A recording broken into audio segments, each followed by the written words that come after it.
Hello, Carla. Hi there. How are you? Wonderful. How are you? And welcome to another segment of the Other Woman magazine. Great to be here. For those of you who are watching, this is Carla Lewis, Coach Carla, as we like to call her. I'm going to let her to introduce herself in just a minute, but I want to let you know that the Other Woman magazine, the latest issue, Her Divine Design, is out. And one of the reasons for this particular segment on how to love yourself is because that's the basis for the other woman, is to unleash, to find and embrace that other woman that is inside of us. Every woman has another woman inside of her that may be sometimes suppressed or silenced, or fear of allowing her to come out because of fear of judgment, fear of society's standards, what a woman is supposed to be. And you just might be a little hesitant about being who you are created to be, being who you are. So, Carla and I decided to come on and talk a little bit about loving yourself and why is it so difficult for women to love themselves. And I'm sure many of us have looked in the mirror at some point and thought, you know what? Well, right before the show, I asked Carla, um, my hair. Does my hair look all right? And you know what? It is what it is. We want to look right for who? For ourselves or for other people. But you know, when you're in the spotlight, you know, they say presentation is everything. First image, whether you're in the spotlight or not, first image is important to other people. Um, my mother always says, before every live, she'll say, get you some rest so you don't be looking tired. Look pretty. Put on some lipstick. And you know what? I'm not a makeup kind of girl, but yeah, as I grow older, I need a little lipstick. I need a little something. If anything, just to make you feel better. So before I go on, Coach Carla, introduce yourself and tell us a little bit about what you do. Hi, everyone out there. I am a coach, and my area of what I get excited about is coaching on relationships and stress management. But I am a certified behavioral analysis. And I do an assessments with my clients. I'm also a speaker and a John Maxwell certified coach and speaker. And also, if those of you who are familiar with Dr. Danielle Amen, I am one of the brain health professionals. So I'm really excited about putting the whole package together when I share with my clients or share on a stage how we can change the narrative that we have with ourselves to now have a more healthier, happier outlook on life. Mm, And I think I'm a relationship doula. So that's what I call myself because I like to help women, especially birth a new them. Sometimes mm, you've had a painful experience in a relationship. You may be afraid to get close to a family member, your mom, your dad, whoever, yourself with your higher power. And you want somebody to walk you through that. No one tells you or how to prepare to have healthy boundaries with people, with yourself. And so it's like going to school again. And I just kind of walk alongside and say, it's okay to try again with a relationship with yourself. And that's what we're going to be talking about today, because the first thing is learning to love yourself, which many of mm. us have a hard time. And I've been guilty. I've been there when I didn't love Yeah. myself. Do you remember what age you were when you realized that, okay, something's not right here? I know mine was in probably junior high, high school. Um, my limbs, I'm tall, I'm 5'11", probably taller than that, but I refuse to be 6 feet. I am 5'11", I will always be 5'11".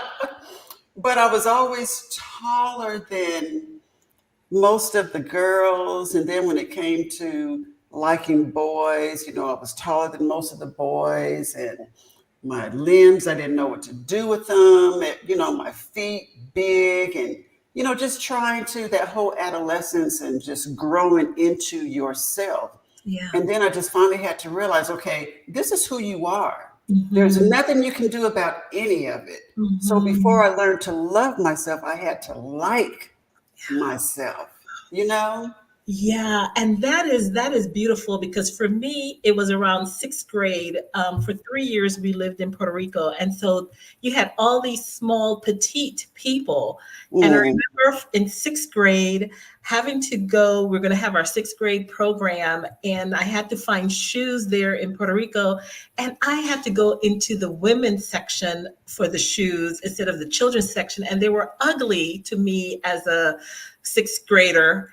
And I remember I had to buy a size 10 shoe in sixth grade. And mm, that was just like, oh, the most horrific thing if you were to ask me. And I remember seeing my pictures, even now from my sixth grade promotion. My face is very solemn because I just felt there was so much shame I attached to having a size 10 shoe foot wow.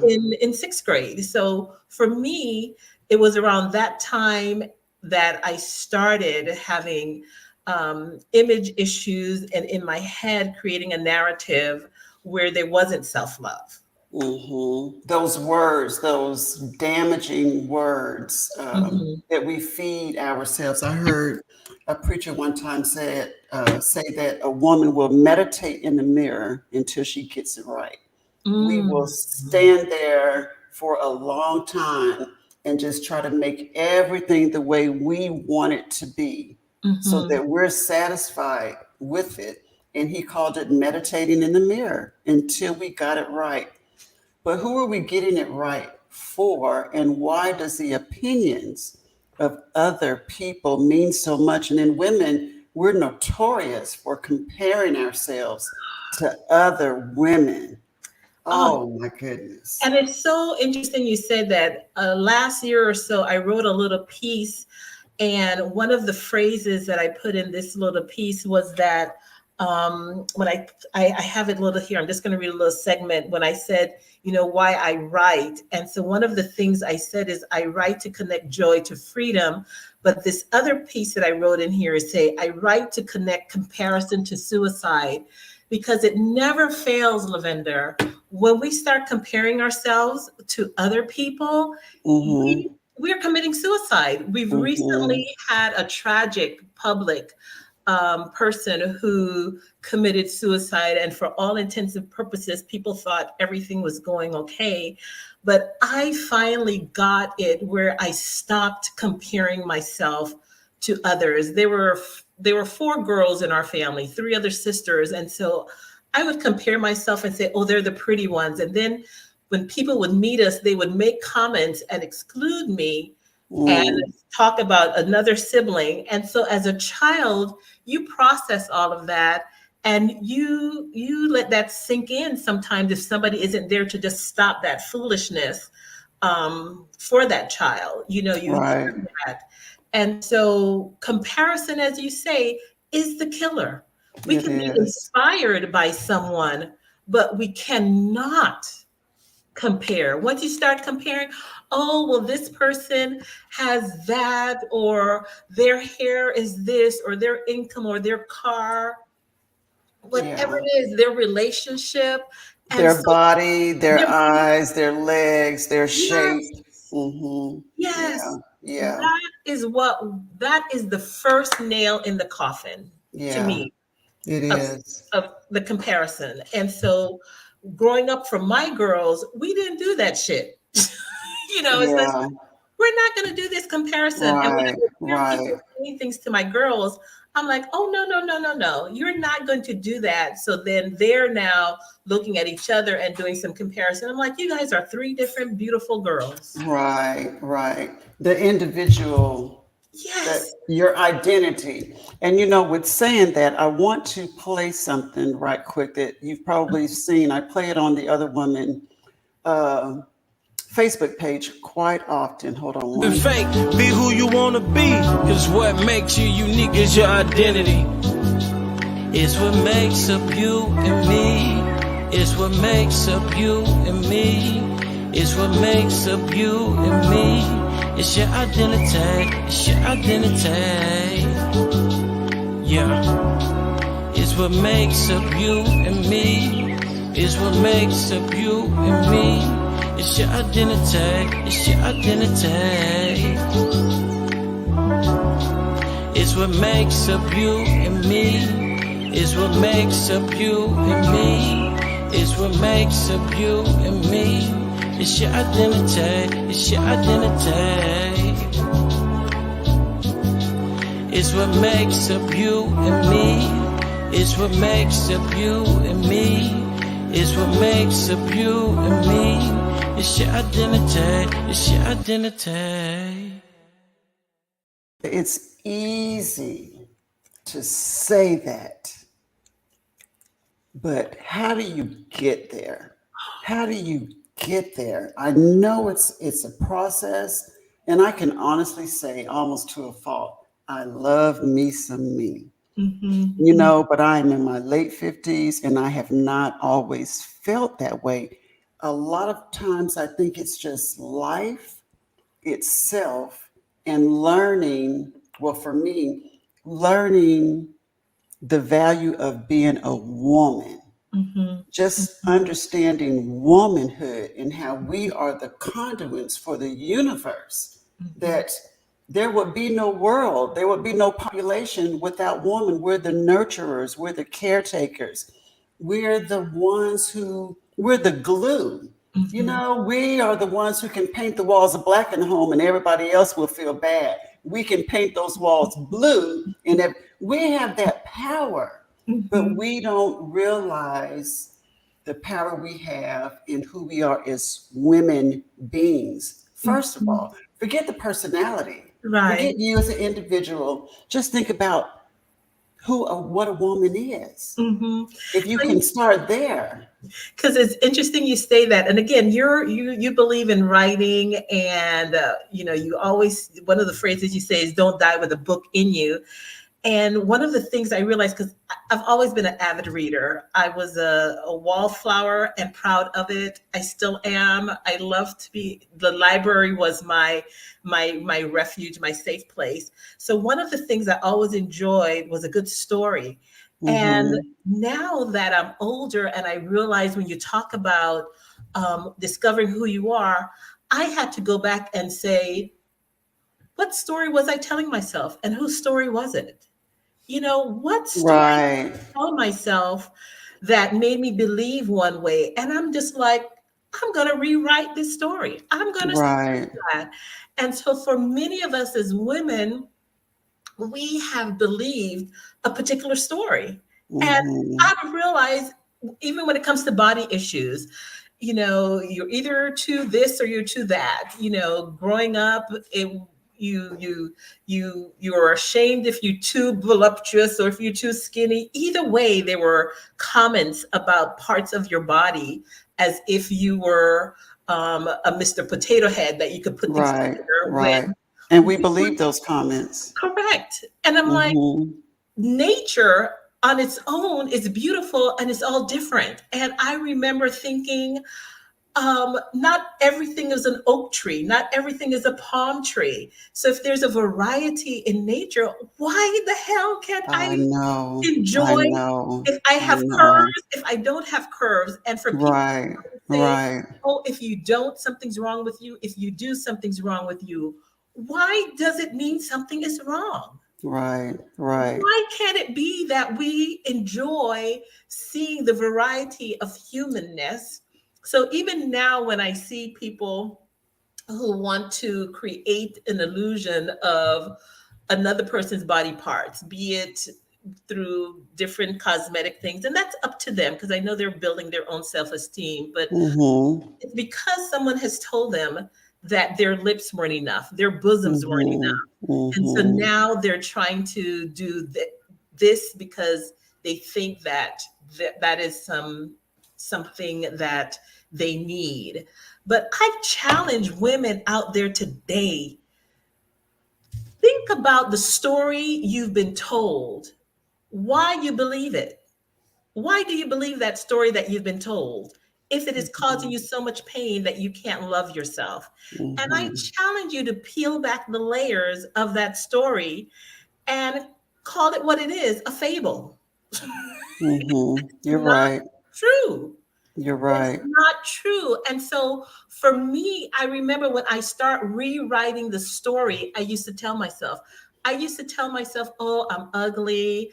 I'm just too this, have too many shapes or too many curves. And I was like, Carla, why are you believing that story? And I did the homework for myself to say, Mhm. why am I doing that? I unpacked Mhm. it. And now you can't tell me anything.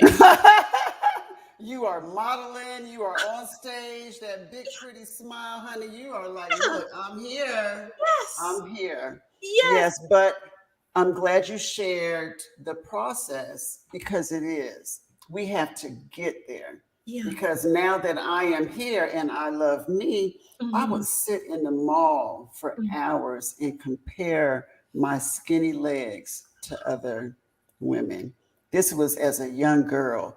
I was just a beanpole, a string bean. You know, it was just Mhm. nothing. And there's still really nothing there, but I love me. So it's a process that you have to go through. And you spoke of the words, it's the words that we've listened to all of our lives, the Mhm. comments, and Mhm. especially the words that we tell ourselves. But to Mhm. look in the mirror and to say, you know what, I love you. Yeah. This Yeah. is this is all we have. This Yes. is Yeah. all we have. And I believe it's the differences in us that makes us so beautiful. Yeah. And not beautiful as in Miss Universe beautiful, just beautiful as you are. Why do And, you have to have a title and to be so beautiful? I challenge the word beautiful and how it's used. Mm, Zachary, when I was dating him in college, he was a big Twilight fan, and I wasn't a Twilight, but I remember reading some of the episodes, and so they had the one called "Beauty is in the Eye of the Beholder," where the whole beholder. time you didn't see the person, and then at the end you saw that the people who were operating on the person was they were pigs, I believe it was, and so they were looking at this other person who was human as the one that was ugly per se. Mm, And so again, that was a pivotal point for me in that depending on where I'm at, right, I just may not be with the right tribe. And right, sometimes right, where we are, it's not the right place. And one of the things I did with my girls growing up, we did not call the outer person beautiful.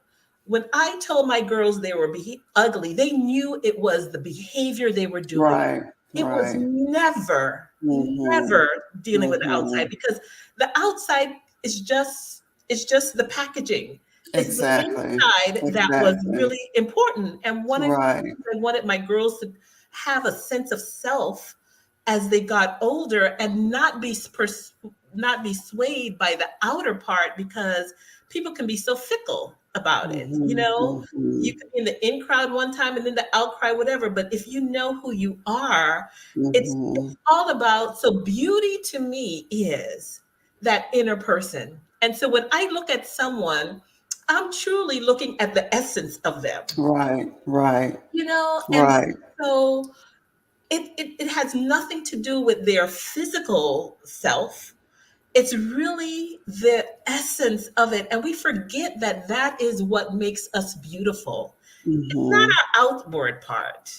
You I know, like to call it soul love, SOUL, well, soul love. I To love that. love the soul of a person, to Ah, love your soul. You know, it's not, as you said, it's not the physical. no. Growing up, my father would not even allow um, us to watch Miss Universe and Miss USA pageants.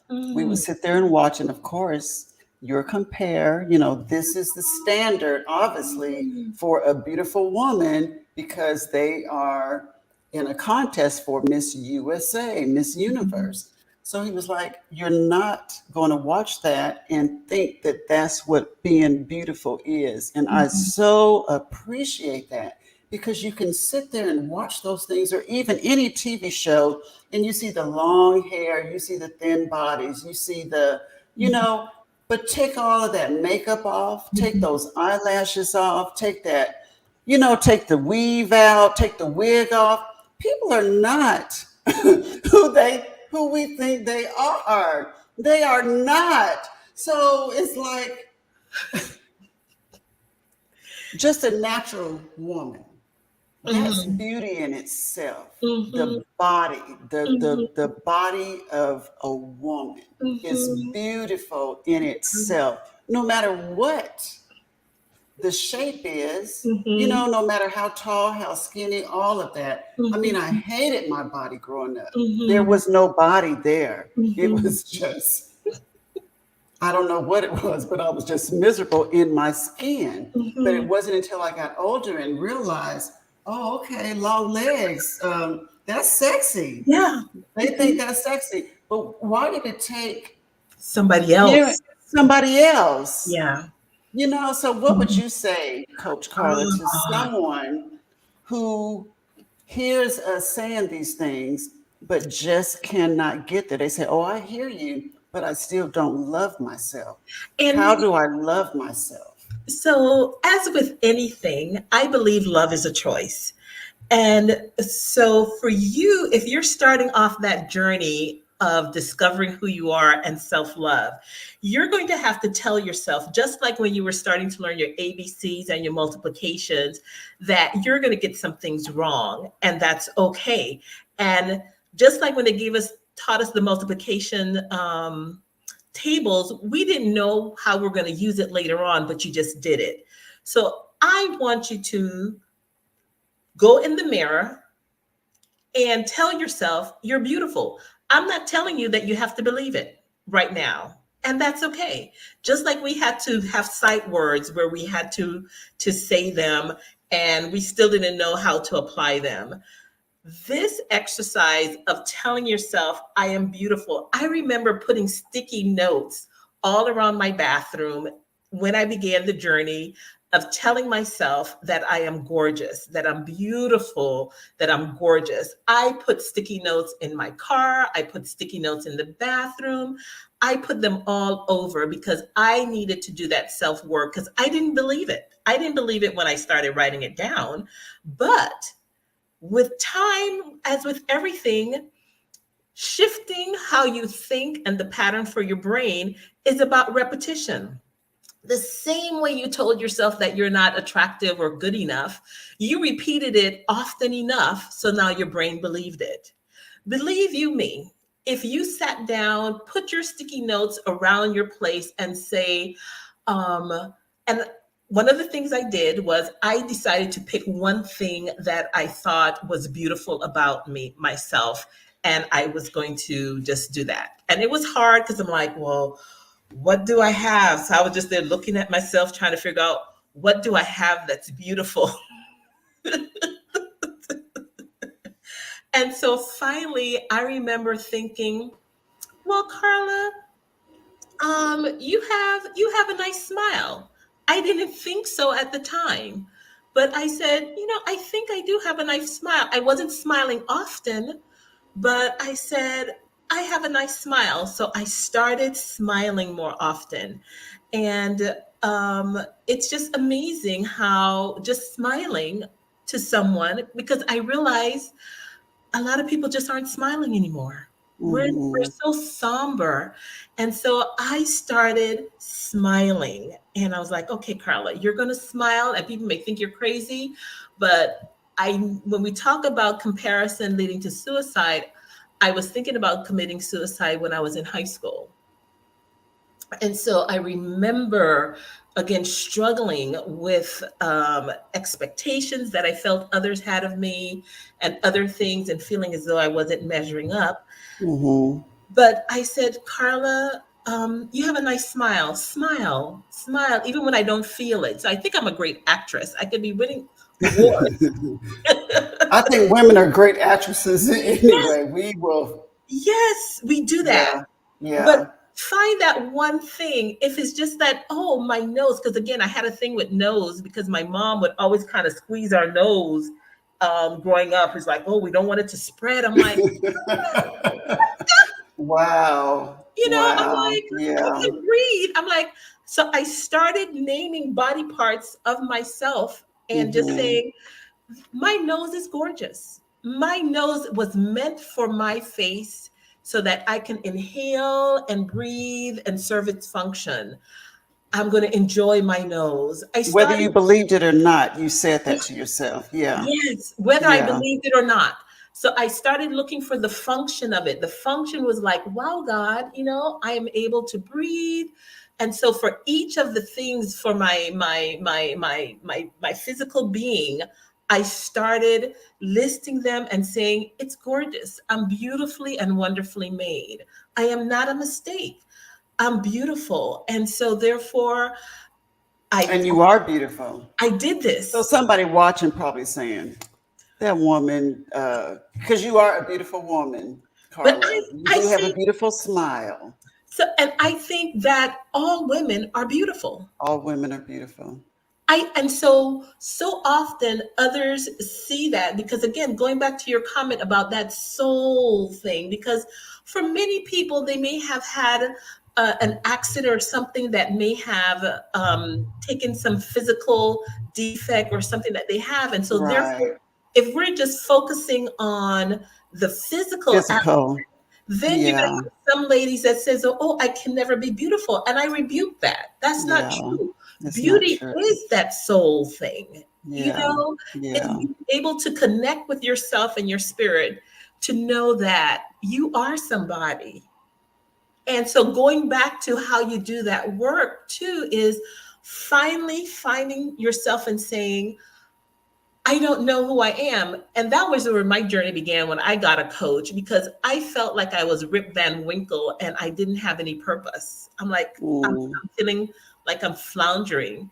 And so I got a coach and she helped me go through the process of figuring out who I am and what purpose I wanted to do because I was a mom for so long.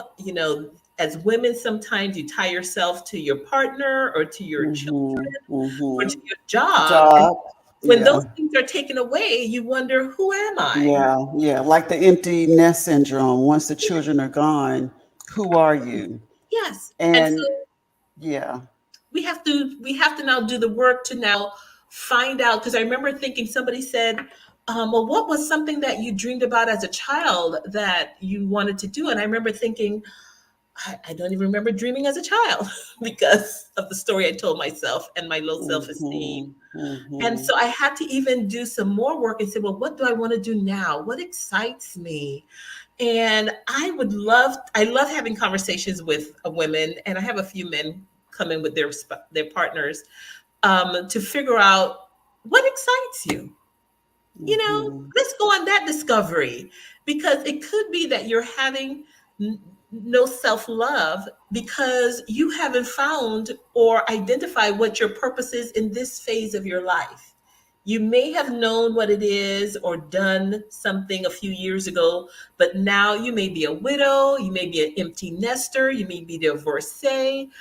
And it wasn't, some divorces are like, yes, but some of you may not have wanted it. So you're having a hard time adjusting. Right, right. Even if you did want it, it's a transition. You have Yes. to adjust. So you You have know? to adjust your life to life, Mm-hmm. embrace what life gives you. So even if you are, say, a stay at home mom, Mm-hmm. that is your purpose. You Mm-hmm. could be a caretaker for your spouse. Mm-hmm. That is your purpose. So it Mm-hmm. doesn't always have to be something big and flashy and something that society agrees with. Whatever it is that you're doing is to find the joy Yes. in that. Because I hear, and you're probably familiar with this, to recreate yourself. I feel I'm already created. I Mm-hmm. just have to allow who I am to surface and get out of my way and embrace it goes back to liking yourself. Yeah. You can't love yourself until you like yourself. Mm-hmm. So I always think, my first book, We Snap in Silence, there was a section, woman, wife, and mother. I was a woman before I was a wife. Mm-hmm. I was a woman before I was a mother. But we lose ourselves as we evolve and grab these titles and these roles and responsibilities. We forget who we are. And we got to talk, Carla, of how women, we lose ourselves in relationships. What the hell is it about a man that you will follow that man and help him pursue his dreams and you will love him and, oh, he hasn't called, I'm just going to sit here and wait for him to call, and, oh, I'm not going to go anywhere unless he... Why do we lose? And we're all guilty of having done that before or doing it now, that you just completely lose your identity because you're a part of someone. I don't want to be someone else's half. I'm whole by myself. So what can you share about that? Why do we lose ourselves with these men who probably don't know how to love themselves? Well, one of the reasons why is because it's the story that we've been told. It has been the narrative that we have been told from our parents or our grandparents that this is the way it is. One of my daughters recently sent me this clipping that somebody sent them on her Facebook group from way back when, and it was how to be a good wife and not bother your husband, kind of a thing. And it had 10 different things that they posted way back then. And so often, again, one of the things I work with in relationships with people, and when I give them this particular assessment, and even with their partners, is having the communication skills to understand, because many women don't know how to balance the two. They think it has to be one or the other. Right. And so therefore, giving them the language on how to have that conversation with their partner to understand that whatever it is they need, some people want the communication, some people want the companionship in a relationship. But for the lady, for her to understand what that looks like and to know that she can still have a life, I'm not going to say outside of her partner, but she can have a life. Her individuality. Yes, that's not spent waiting. Yes. Not waiting on them to call. And the reason, because now that my girls are older, they're out of the house. One of the things that one of the mom friends that I was talking with, she's waiting by the phone for her children to call and she's upset. I'm like, oh no, I don't do that. I learned from my girls. My girls don't pick up the phone when I call them each time. They call me. I don't have to hurry and pick up the phone either right away. And then, well, mommy, what are you doing? I'm like, I have a life, believe it or not. I'm not obligated to jump when that telephone rings. Correct. That ring is a notification. It doesn't mean I have to jump. And so many of us feel as though, oh, we're going to miss out on something if we don't get that phone call. And we have to understand we're not missing out on anything. That person may be missing out on us. Right. They need us. Yes. I think that's an important thing that women aren't told. I'm not saying that we don't need men. I'm not saying that at all. But they need us. Yeah. They need us for the nurturing. They need us, make it plain, for sex. They need us, even that mother figure. Men need women. And not to say that we don't need them. It can be a balance, but we were made for men.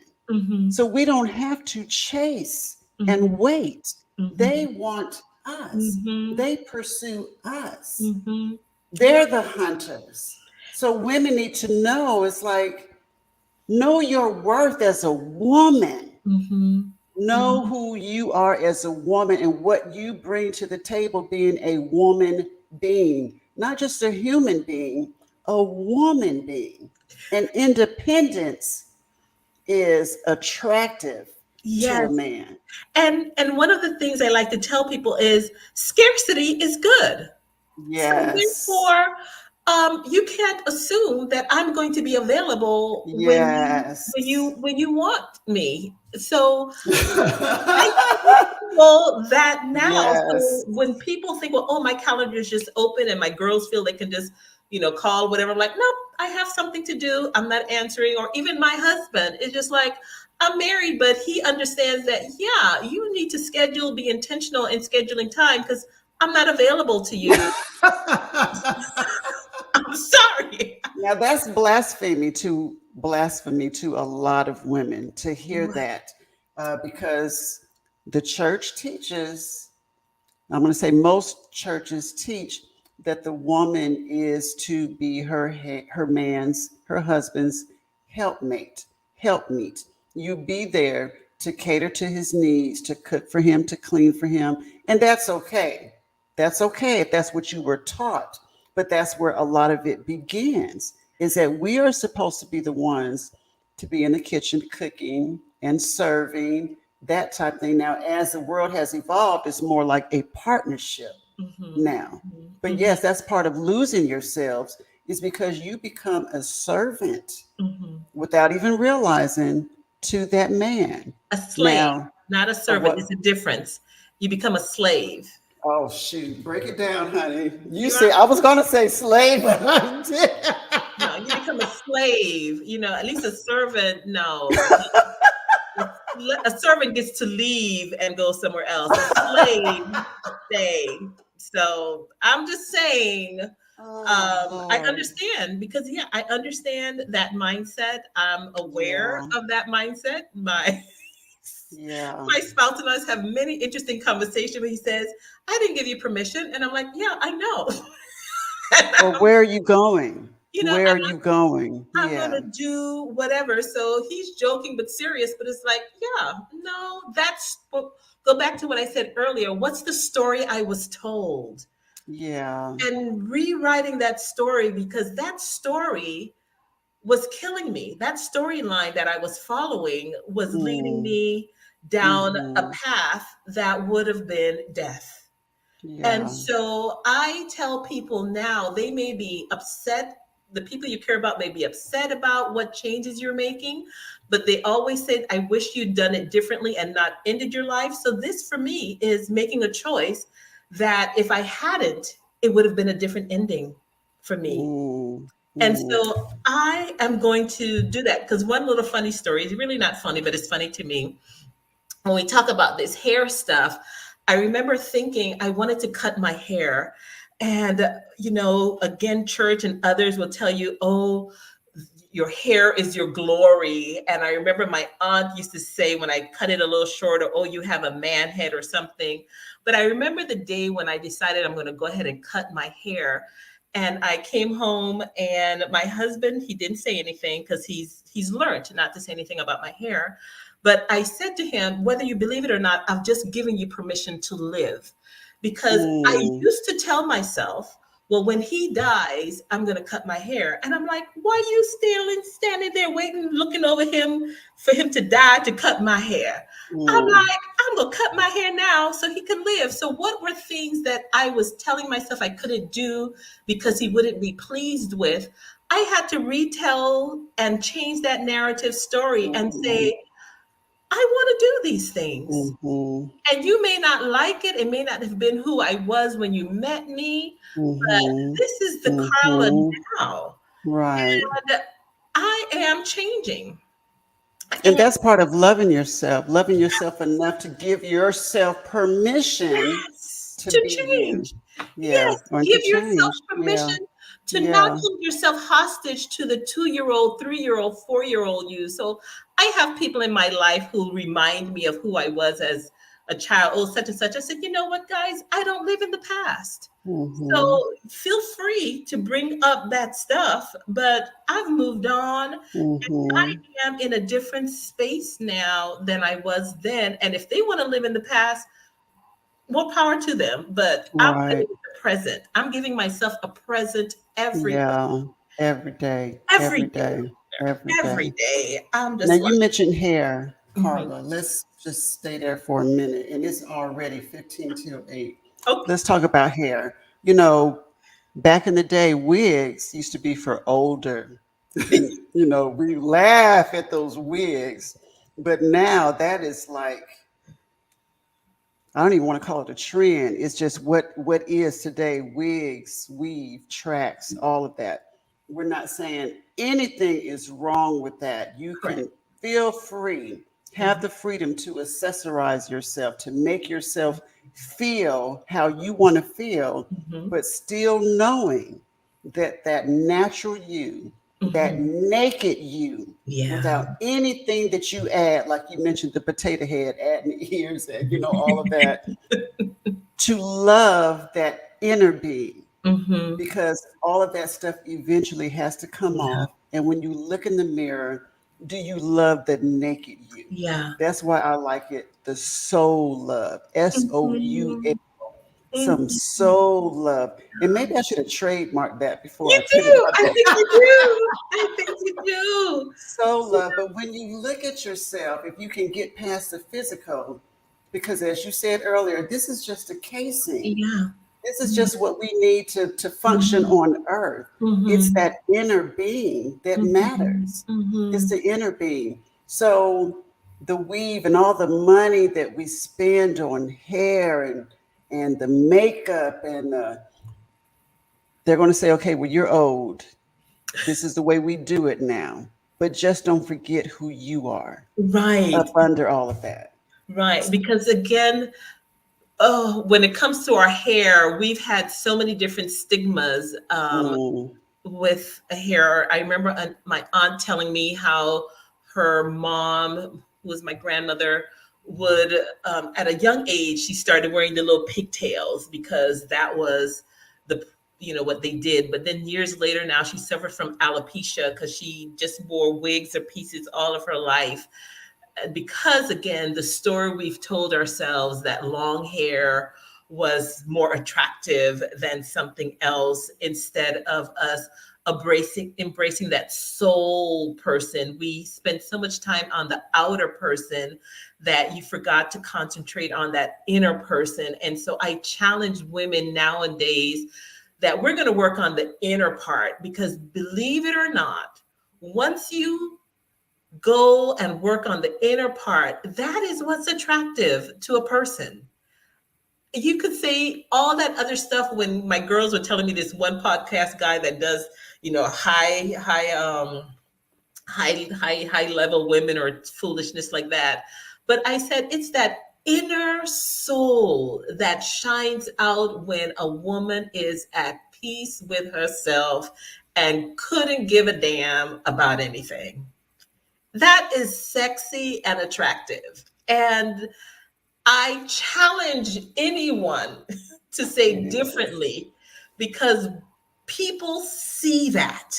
Yes, They yes. see that essence when you do. And it takes work to get it. I'm not going to say mine's happened overnight. If you saw some It's a pictures of me now and process. then, but it can happen. It can happen. And I actually had a gentleman tell me, he says, the most attractive thing about you is your independence, you being who you are and not feeling like I need. That's attractive. The things that we think are attractive to a man really aren't what they Mhm, think. Like you mhm, said, being independent, being unavailable all the time. Like I mhm, said, they like to hunt. mhm, So all of that is attractive to yourself, your inner being. mhm. Yeah. It brings you a peace. What is that surpasses all understanding? Is being at peace and in love with self. Yeah. But again, you got to like yourself Mhm, first. So I like your suggestion. If you're in a position or in a place where you just really find it difficult to love yourself. Carla earlier gave a suggestion to just look in the mirror and say, you are beautiful. Yeah. And pick out a feature that you don't like, one that you focus on. Your nose. Carla mentioned her nose. And I love it now. Yeah, love it. She loves it now. It's just to look at that feature that you don't like and continue to tell yourself repetitively that you do like it. Yeah. Because again, the words that we have fed ourselves, the body follows the mind. Yes, it does. It does in a way that you'll never imagine. And being tall in high school and taller than all the other girls and the boys, I found myself trying to shrink myself. I know you're trying to lean on one leg so you're not as tall. But now that I've found, I love being tall, love my long legs. But again, it's a process. It's a process. And one of the things I would like for us to do, especially for those of you who are around young girls coming up, because I have a granddaughter. And so somebody was saying, oh, because again, she's in an environment where she's among chickens and she's an eagle. So therefore she is taller and bigger than those around her. And so therefore somebody was like, oh, she's so big. And I tell her all the time, I'm like, darling, you are the size that you're supposed to be. I know. So I tell parents, stop saying to your child, especially your girls, well, oh, that's too big, or, oh, you're, stop making comments to our young girls. I had one friend, her daughter was so tall. She's like, yeah, look at that. She's so tall. She's wearing a such and such now. And I said, stop saying that because you're making it seem as though something is wrong. That is just. Or you can play sports. Do you play basketball? I can't tell you how many times I heard that girl. Do you play basketball? Stereotypes about that, about different things. And I'm like, get to know a person, an individual. What are your interests? What do you like to do? You may not be into sports at all. So don't make the assumption that because somebody is tall or whatever, they may like be an intellectual. They may like reading or may do whatever. So one of the things we could do is stop making those statements to our young girls, especially while they're in this formative age. When they say, oh, you're so long. Those little kind of comments are going to be making them think that, oh, the length of a hair is equating to beauty. Words stick. Right. Words stick. Dr. Winborn says, yes, on TikTok, a young Black man states, if a man says, do worry about the stomach or other areas of your body, he loves you. Embrace yourself. Because real love will love you no matter what. I remember seeing that video. He was saying about the physical parts of the body. If a man touches your stomach, you might have a little pooch there, a little pouch, and you're like, oh, don't touch my stomach, or you try to hide yourself.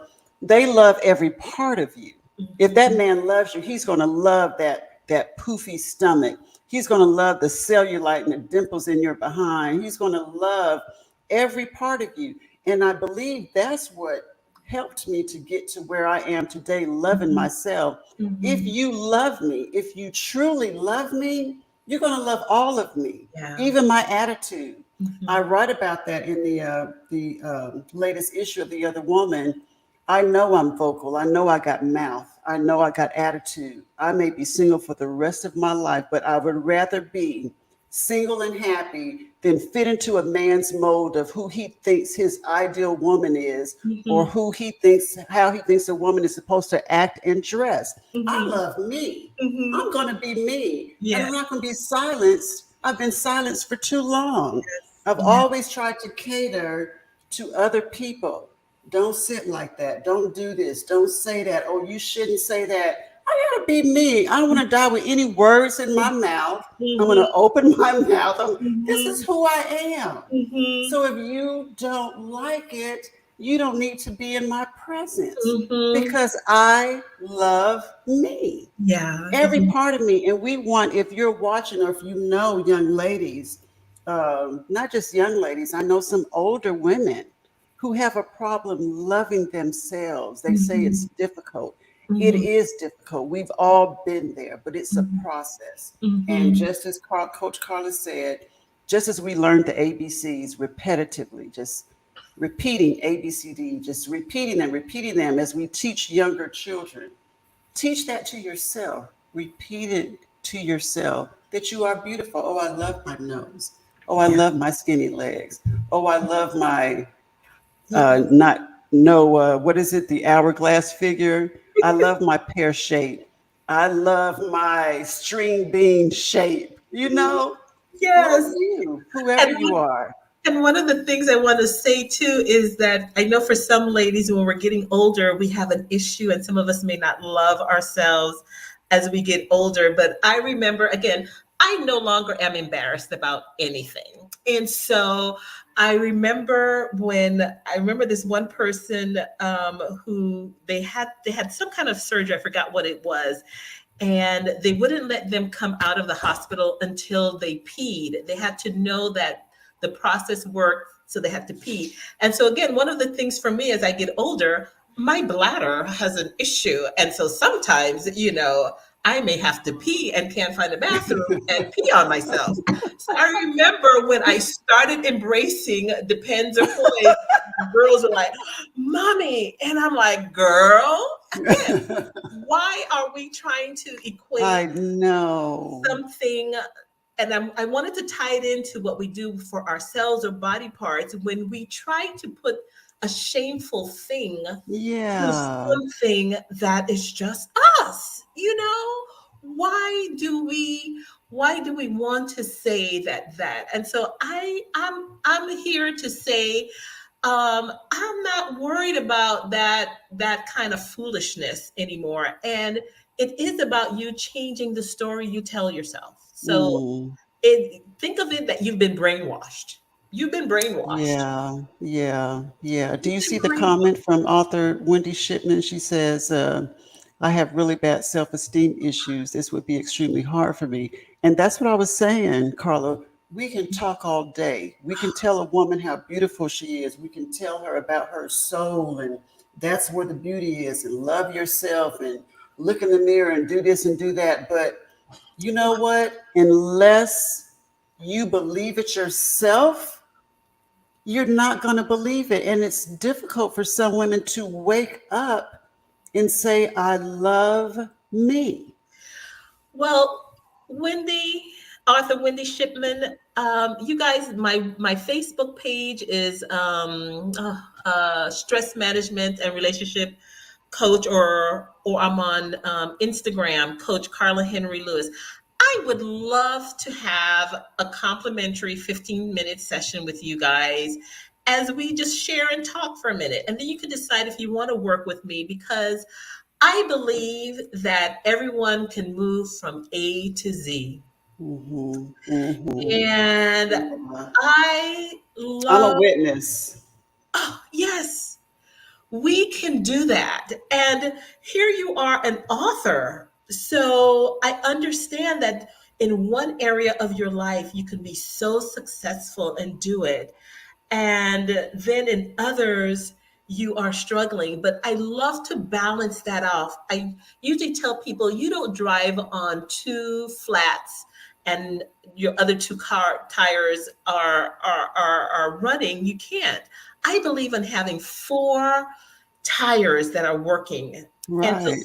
some of us with that self-esteem issue and all of that, we need to be validated and learn how to do it in a healthy way and teach the people in our lives. Because sometimes, even now, I have to check my husband and say, oh, no, hold up. This is how you're going to come to me now. Or even with my girls and other people, I'm like, no, setting boundaries and Right. reshape Boundaries. that narrative. Yeah, Because, oh, I was there. I've had bad self-esteem issues, but it's I so did also. beautiful to move into that space. I have an acronym I use, BRAVE, to be I can't remember it right now, but something about being validated. It's been a minute. It's COVID time, so sometimes you just don't remember stuff. And I'm okay with not remembering things as I get older. Right, It's right. okay. It happens.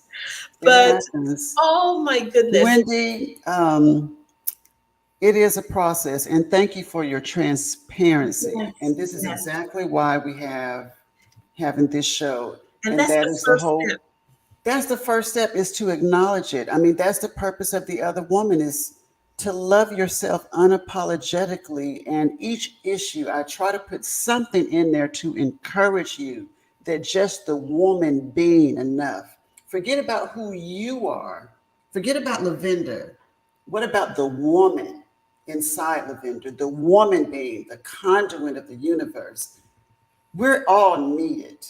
Every female on this planet is needed. It wouldn't be population if it wasn't for our vessels. Mhm. I used to wear baggy clothes in junior high and high school to hide my body. It was just a string bean. I hated my body.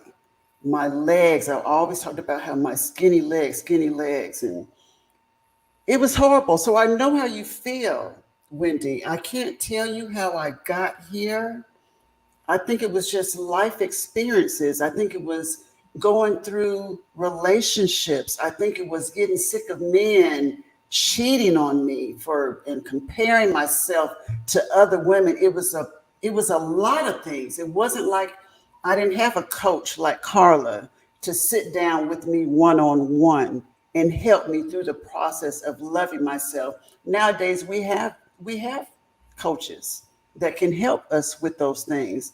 But as Carla said, she thought about committing suicide. I thought about committing suicide in junior high school. I was afraid of the pain. So that's why I did not do it.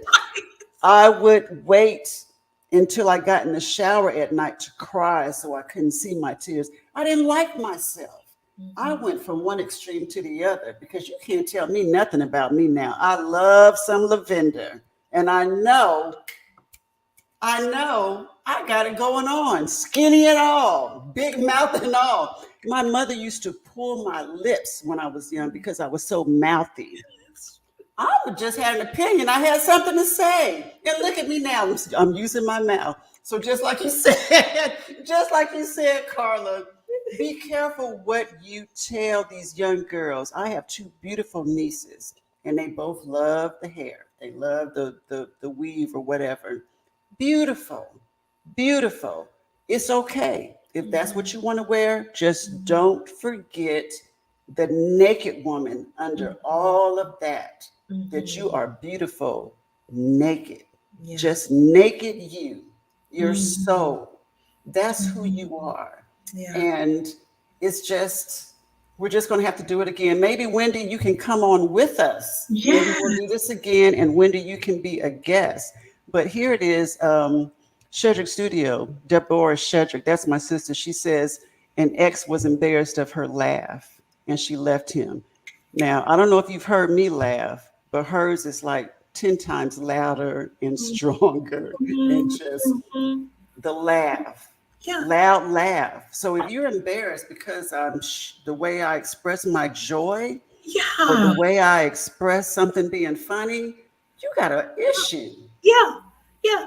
And that was so powerful for her to do that because some of us now change who we are. But I'm just like, that's what attracted them to us in the first place. And all of a sudden, we start changing who we are, what brings us joy and what's the essence of us is so now I wear a size 11 and I love wearing some shoes and finding some nice ones in my thing because again I'm a big fan of my RuPaul drag race and I'm thankful I'm an ally because I appreciate because of them they now have cute shoes in sizes for me to rock the runway. Uh-huh.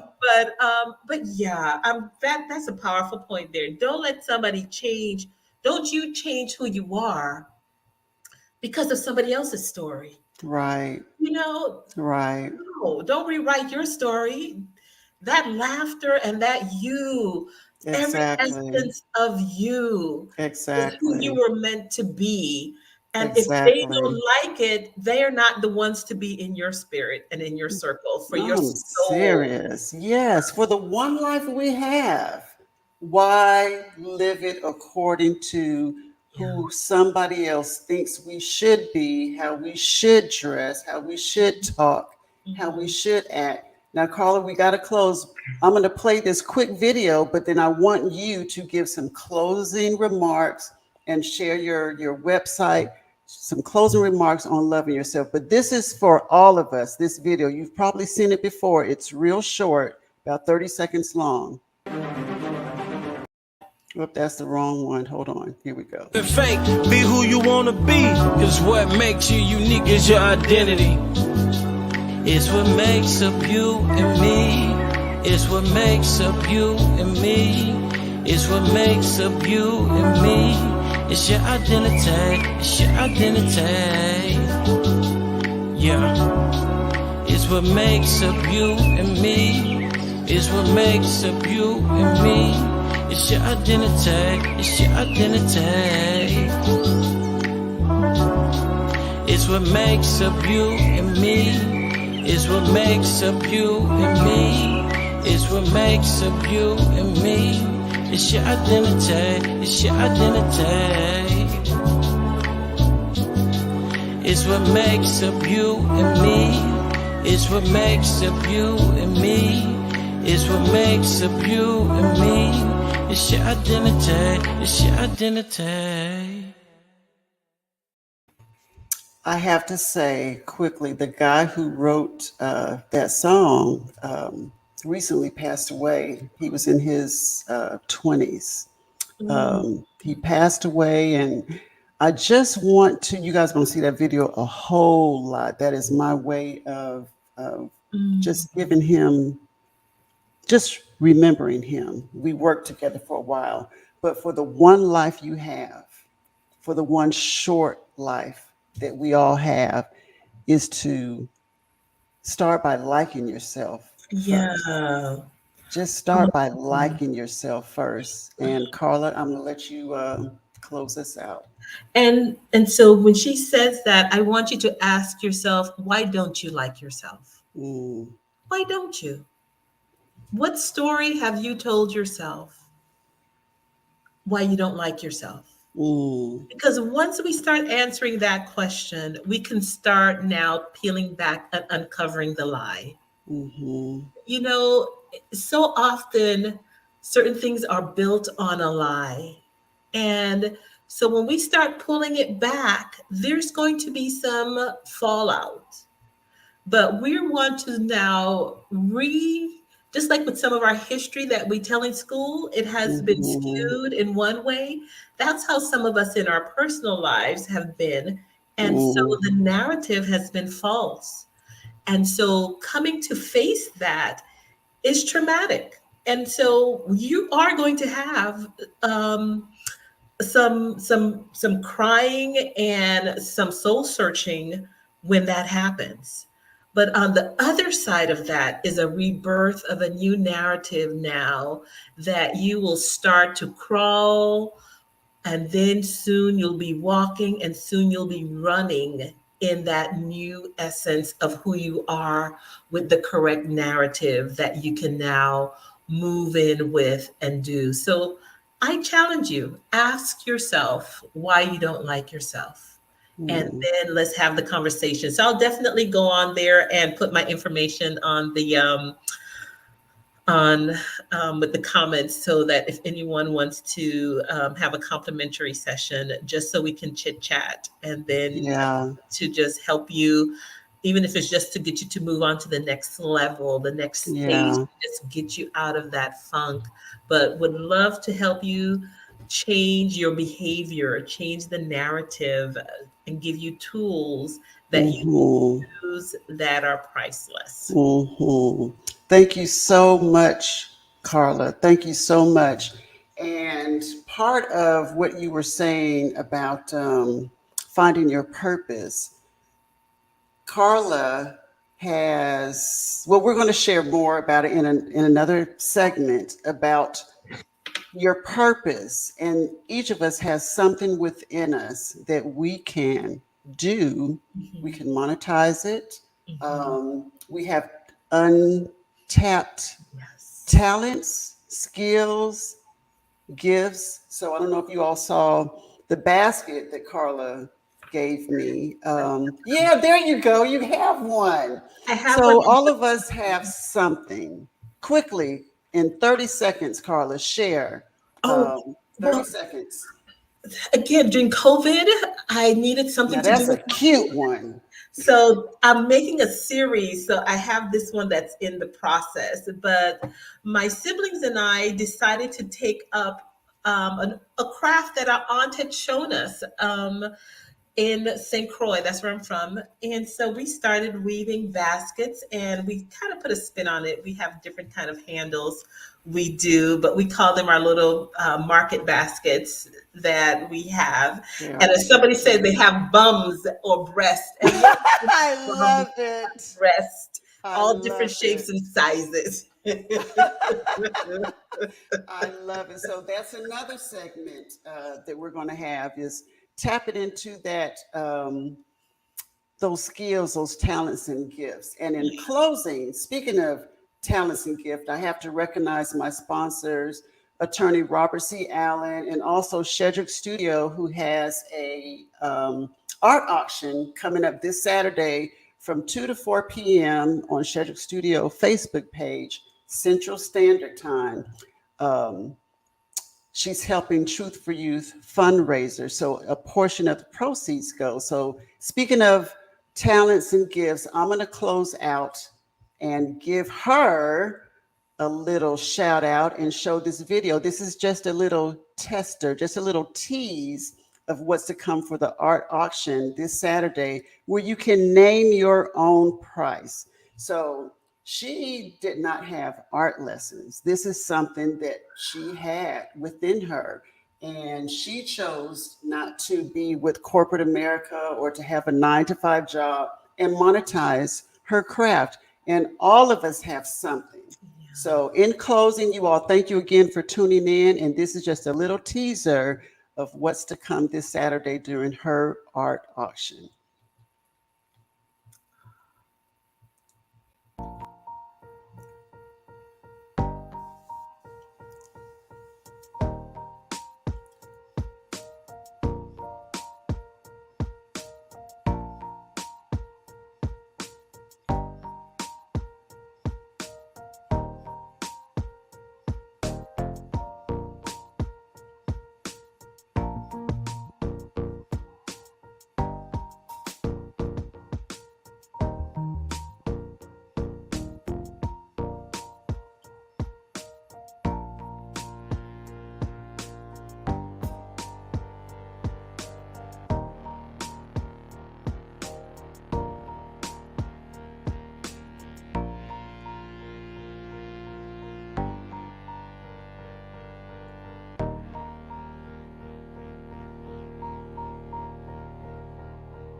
All righty. So thank you guys again for joining us, and we'll see you next time. Bye Bye bye. bye.